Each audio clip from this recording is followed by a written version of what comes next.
A Bíblia nos mostra claramente que o dia da volta de Jesus, do fim do governo de Satanás e do juízo final estão cada vez mais próximos. Então, em um momento profético, Daniel teve a seguinte visão sobre o dia em que o Senhor julgará cada pessoa que já habitou neste mundo.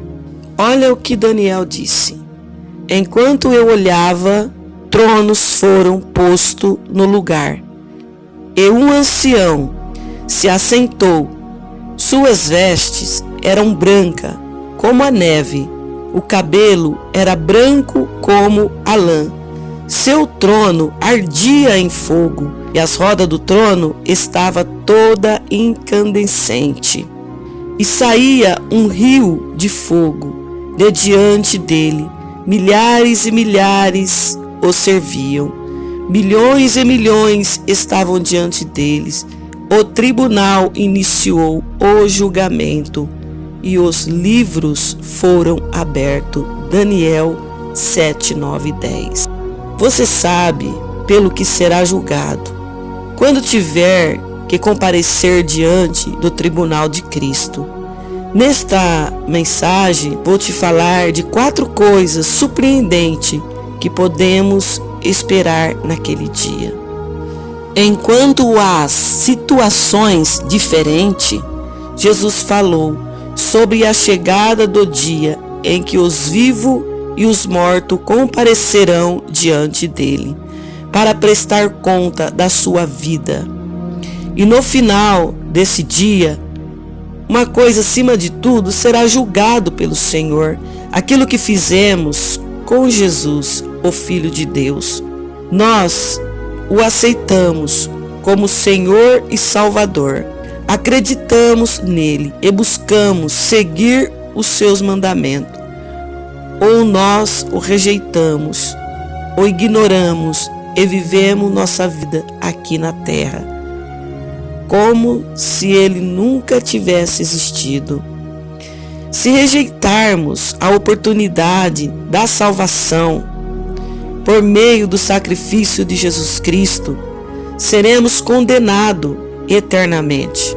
Veja o que o próprio Cristo disse aos seus discípulos: vão pelo mundo todo e prega o evangelho a todas as pessoas. Quem crer e for batizado será salvo, mas quem não crer será condenado. Marcos 16, 15, 16. Já aqueles que se arrependeram de seus pecados e creram em Jesus como seu único e suficiente Salvador serão salvos, mas também serão julgados pelo bem ou pelo mal que fizeram por meio do corpo de Cristo. 2 Coríntios 5, 10. 1 Coríntios 3, 8, 13 e 15. E é aí que muitos cristãos serão surpreendidos. Eles acreditam que as suas propriedades são as mesmas das de Deus e pensam que o que é importante para a sua igreja é o seu pastor. Também deve ser importante para o Senhor. E com isso acaba querendo agradar a Deus do jeito que eles acham que é o certo. E não é de acordo com o que a Bíblia diz. Por isso é tão importante sabermos pelo que seremos julgados ou não naquele dia. Vamos então às 4 coisas surpreendentes que devemos esperar no dia em que estivermos diante de Jesus. Infelizmente, essa é uma armadilha que derruba muito cristão. Nós somos falhos, pecadores, por isso não conseguimos obedecer a Deus como deveríamos. Por mais que tentamos, nunca conseguiremos atingir a excelência que o Pai merece. Porém, se pelo menos tentarmos seguir aos mandamentos do Senhor, buscarmos com toda a nossa força agradar a Deus e seguir a sua palavra, isso já é levado em conta. no dia do juízo. Jesus contou uma história sobre isso. Mateus 21. Veja o que ele disse. O que você acha? Havia um homem que tinha 2 filhos. Ele foi até o primeiro e disse: Filho, vá trabalhar hoje na vinha. Não vou, respondeu ele, mas depois mudou de ideia e foi embora. Então o pai foi até o outro filho e disse a mesma coisa. Ele respondeu: Sim, senhor, mas não foi.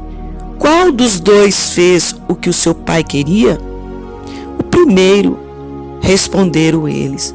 Mateus 21, 28 e 31. Nós até podemos ter boa intenção e concordar com tudo o que a Bíblia nos diz. Podemos ter a intenção de viver a nossa vida cristã da forma mais santa possível, mas naquele dia não seremos julgados por nossas intenções, mas por nossas ações.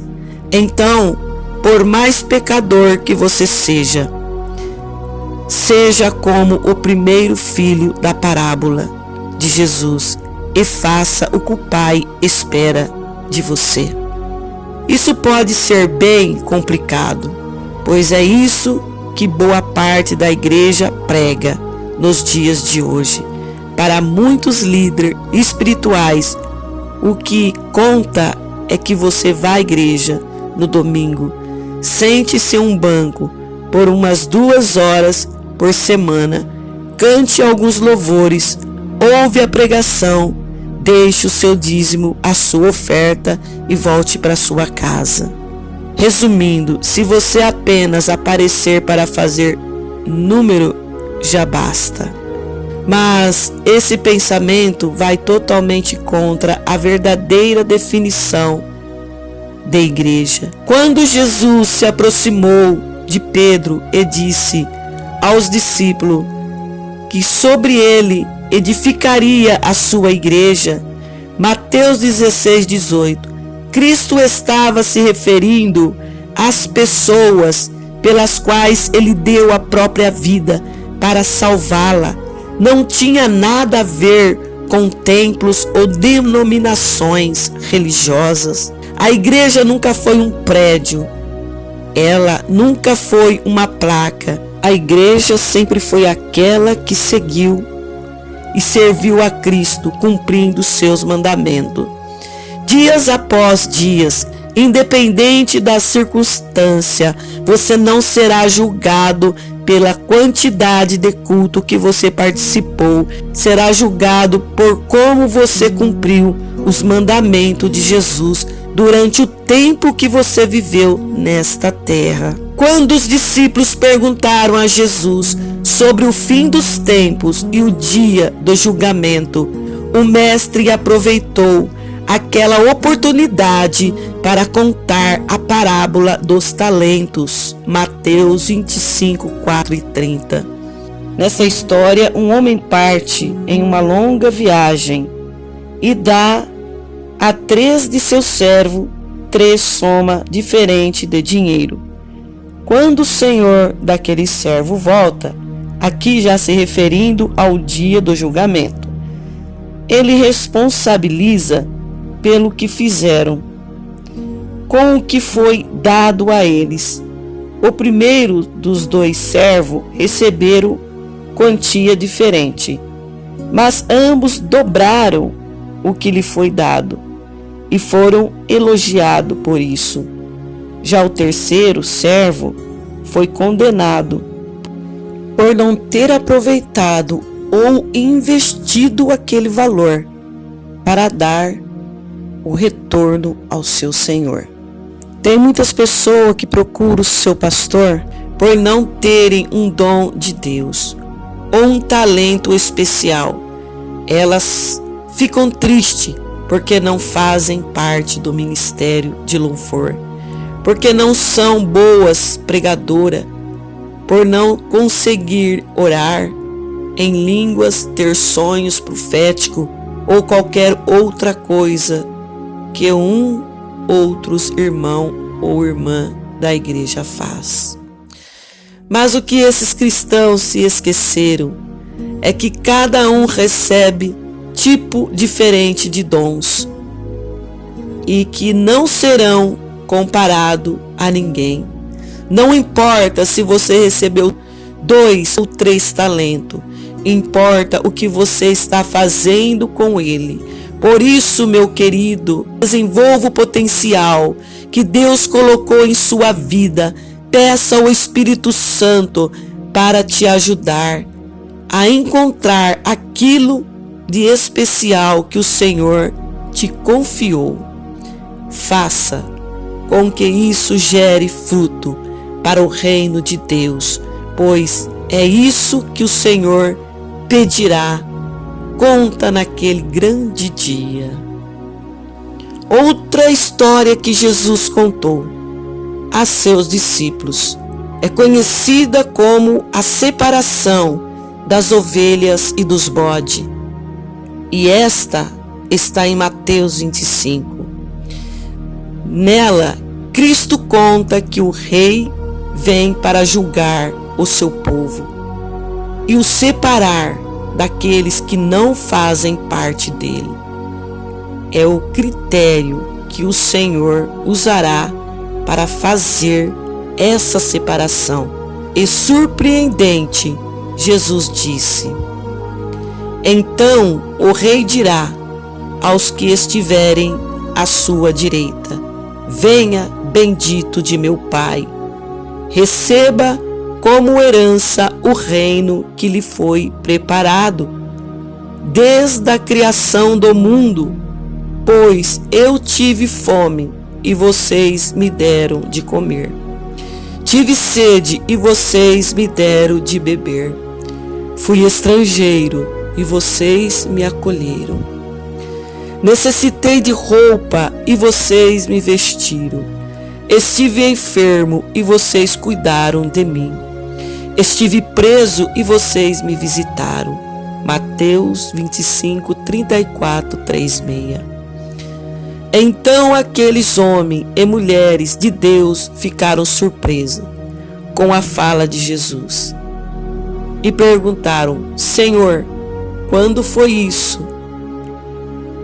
Senhor, quando isso aconteceu? E então Cristo responde, dizendo: digo-lhe a verdade, o que vocês fizeram a algum dos meus menores irmãos, a mim o fizeram.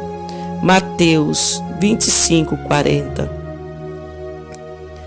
Esse julgamento é surpreendente, porque vai contra a forma com que muitos de nós, que dizemos ser cristão, vivemos nessa nossas vidas.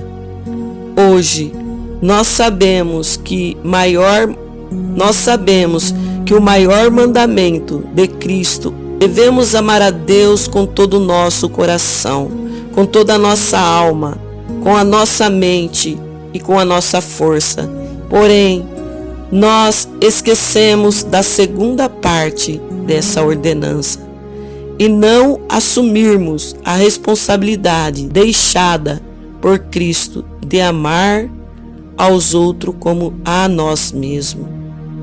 Mateus 22, 37 e 38.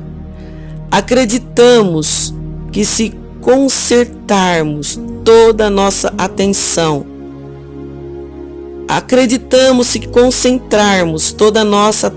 em Deus, Ele ficará satisfeito. E que amar ao próximo é algo opcional. Porém, não é assim que funciona, não. Cristo não nos deu meia ordem. Ele deixou uma ordem completamente. Isso mostra que a melhor maneira de amar a Deus é amar aos outros. E no dia do julgamento seremos responsabilizados por isso. Uma das coisas que Jesus mais disse durante o seu ministério aqui na terra é que em breve estaremos diante dele. E por isso Ele deixou tudo o que você e eu precisamos saber, para não sermos surpreendidos quando Ele chamar pelo nosso nome e começar a nos julgar. Por isso, não seja um cristão que não age, que não se acomode em um banco da igreja. Não se compare com o potencial do outro e desenvolva os seus dons e talento, amando ao seu próximo e principalmente amando a Deus, amando a seus filhos. Se vocês conseguir fazer tudo isso, Cristo te aprovará e você poderá passar toda a eternidade ao lado dele. Deus te abençoe em nome de Jesus.